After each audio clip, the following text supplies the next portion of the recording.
Boa noite, meu nome é André Carmelito e esta é a quinta aula de programação em linguagem C ANSI. Nessa aula falaremos sobre variáveis, ou seja, como armazenarmos nossos dados em programação em linguagem C. O que a gente viu até agora foram as funções printf, scanf, que ele é case sensitive, ou seja, ele consegue diferenciar letras maiúsculas e minúsculas, e a função getChar para lermos caracteres direto do teclado, certo? Então falaremos sobre variáveis nesse momento. Não sei se vamos ter só uma aula ou duas, não sei, sobre variáveis. Depois falaremos sobre buffer, como limpar o buffer do teclado. E aí sim vamos começar já a ver if, else, os laços de repetição e tal. Vamos começar a fazer uma calculadora também. Certo? Então, vamos à aula. O que é uma variável?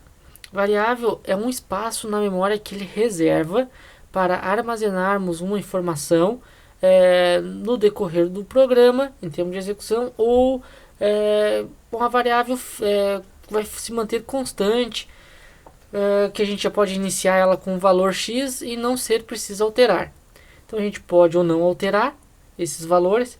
Então ele tem que armazenar esse espaço na memória e criar um endereço para esse espaço, para poder verificar quando necessário, certo? Então a variável o que é?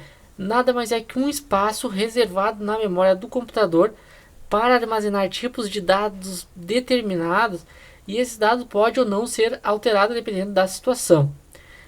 Por exemplo, no caso de um microcontrolador, a gente liga um sensor analógico lá, um potenciômetro, por exemplo. Temos que criar uma variável para armazenar o valor lido desse potenciômetro para que possamos utilizar no código. Criar um PWM, por exemplo, para controlarmos um servo ou um fade em um LED, qualquer coisa do tipo, certo? Então, uma variável tem um endereço de memória associado a ela. Precisa basicamente do nome, um tipo, um valor e o escopo. O escopo basicamente é onde ela é declarada. Se é num escopo global ou um escopo local, é uma função local. Veremos funções mais à frente, então por enquanto é só para informação mesmo. Uma variável tem que ser o mais objetivo possível, bem objetiva na verdade, para que futuramente, quando consultarmos o código, precisarmos mudar alguma coisa, a gente não precisa estar estudando, analisando, pelo nome a gente já consegue saber o que é. Só que tem algumas palavras que são reservadas da linguagem C e a gente não pode utilizar essas palavras para nomear variáveis. E alguns caracteres como esses aqui, por exemplo, que são funções para aritmética, para enfim, a gente vai ver mais futuramente isso aí. Então esses caracteres e essas palavras aqui são reservadas da linguagem C, então a gente não pode utilizar, certo? Aqui tem basicamente 4 tipos, que é o char, int, float e double. Esse char ele é para caracteres, int é de números inteiros, por exemplo, o número 10. Float é para números flutuantes, ou seja, com casas decimais, números reais, por exemplo, 10,5. No sistema brasileiro, a gente costuma utilizar a vírgula, certo? Como a linguagem americana está no padrão americano, é 10.5. Quando for números com casas decimais, utilizamos o ponto.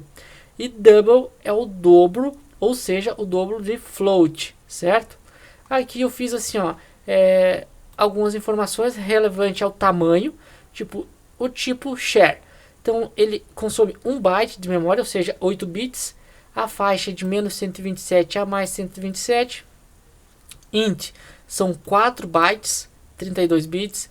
Float são 4 bytes e double são 8 bytes, com 10 dígitos de precisão. Então a float é número reais, 6 dígitos de precisão. Aqui temos alguns modificadores que a gente consegue dizer para ela se ela vai armazenar números negativos e positivos ou só positivos, por exemplo. E tem o modificador long, que é de longo, short, que é de curto, certo?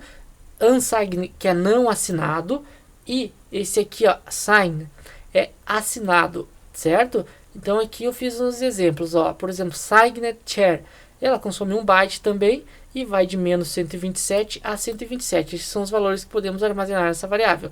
Esse unsigned char vai 1 byte também, mas só números positivos. Veja que dobrou aqui os números positivos, de 0 a 255.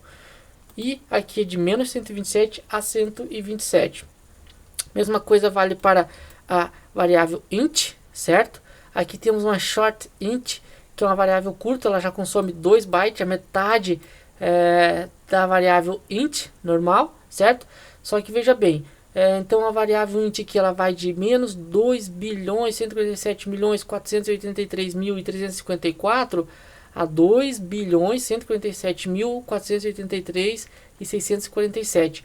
Então essa aqui vai de menos 32.000 a 768 a 32.767. Então aqui tem a long int, unsigned short int. Então tá aqui valores positivos. Então tá aqui todos os exemplos e o espaço que ela ocupa em memória. Esse material eu vou disponibilizar para download lá na descrição desse vídeo. Vai estar lá o link, certo? Então aqui short int, números muito pequenos. Short int, números pequenos. Long int, números grandes. Long int, números muito grandes.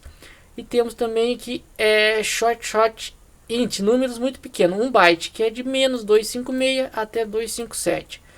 E o long int, números muito grandes, de 8 bytes, que vai de menos 9.223 de 1015 até 9 milhões, enfim, tá aqui. Essa é a sintaxe, ou a forma como declaramos as variáveis. Isso é importante, ó. A gente pode usar o tipo, por exemplo, o char, o nome e dar um valor. Ou a gente pode só usar o tipo e o nome, ou tipo e nome e depois o nome e declarar o valor, nunca esquecendo que a sintaxe correta temos que pôr ponto e vírgula no final. Então isso é uma das formas que podemos declarar. Declaração múltipla, damos o tipo, podemos declarar que há várias variáveis separadas por vírgula, tá vendo? var1, var2, variável 3, 4, 5, enfim. E também podemos assim, ó, declarar sem valor, que nessa aqui eu não atribuí valor nenhum. Declaramos valor a variável 2, a variável 3 não, e a variável 4 tem valor. Isso aqui ele aceita, certo? Aqui eu fiz um exemplo, por exemplo, uma variável do tipo int, ou seja, números inteiros.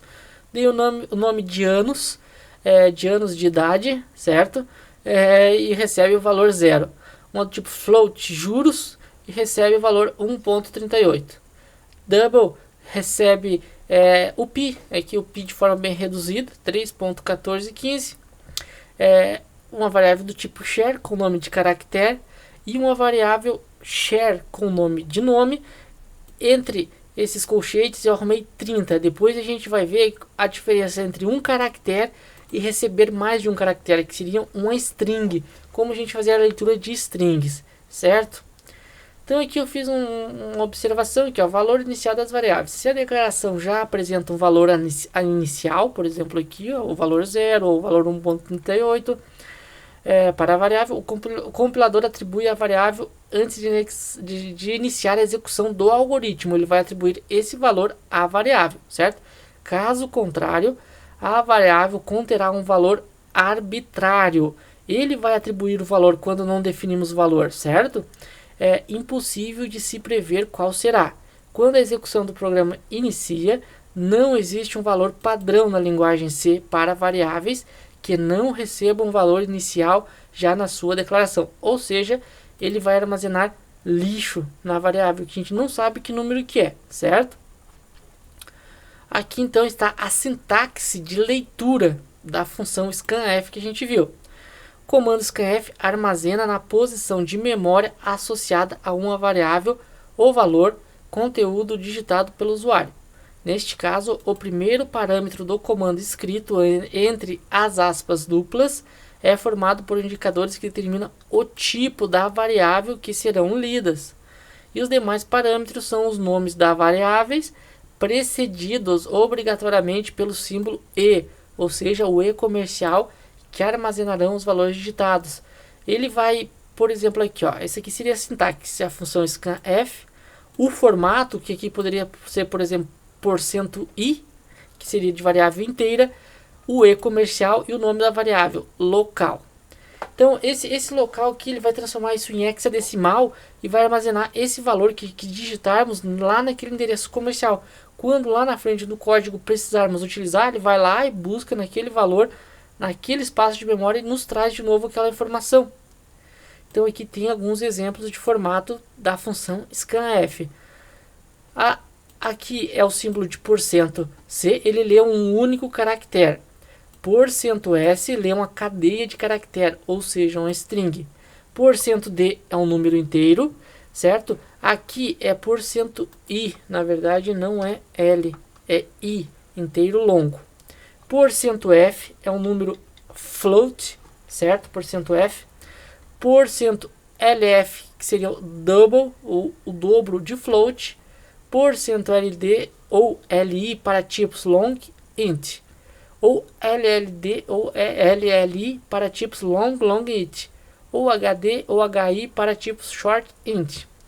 Então aqui eu fiz um exemplo, ó, por exemplo, scanf, entre aspas duplas, %C, aspas duplas, e comercial nome, certo?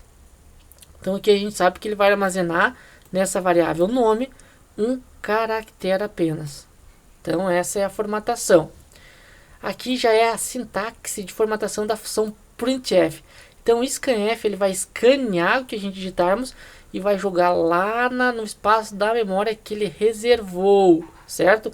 E a função printf ele vai nos imprimir na tela, certo? Então é basicamente a mesma coisa, %C, %D, %F, LF, S, E é para números de notação científica, veremos uns exemplos. Quando utilizarmos duas vezes o símbolo de %, ele imprime o símbolo %, certo? Aqui é a mesma coisa que as variáveis em cima. Esse aqui é uma função importante, ó. Aqui a gente define o número de casas decimais, certo? Ó, %8D, por exemplo. Imprime em uma variável do tipo inteiro e preenche com espaço à esquerda até 8 casas, certo? Agora esse aqui, ó, aqui na verdade está errado, ali é a direita, aqui é a esquerda, depois eu corrijo isso, certo? Então imprime um inteiro e preenche com zeros à esquerda até 8 casas. Aqui imprime uma float com 4 posições, sendo 2 casas decimais. O ponto também conta uma posição. A gente vai fazer uns exemplos, certo? Então eu vou reservar esse material. Por enquanto, nesse primeiro momento é isso. Vou fazer outra aula que já deu uns 11 minutos para que possamos começar a praticar, certo? Obrigado pela audiência e até a próxima aula que sairá em seguida. Obrigado.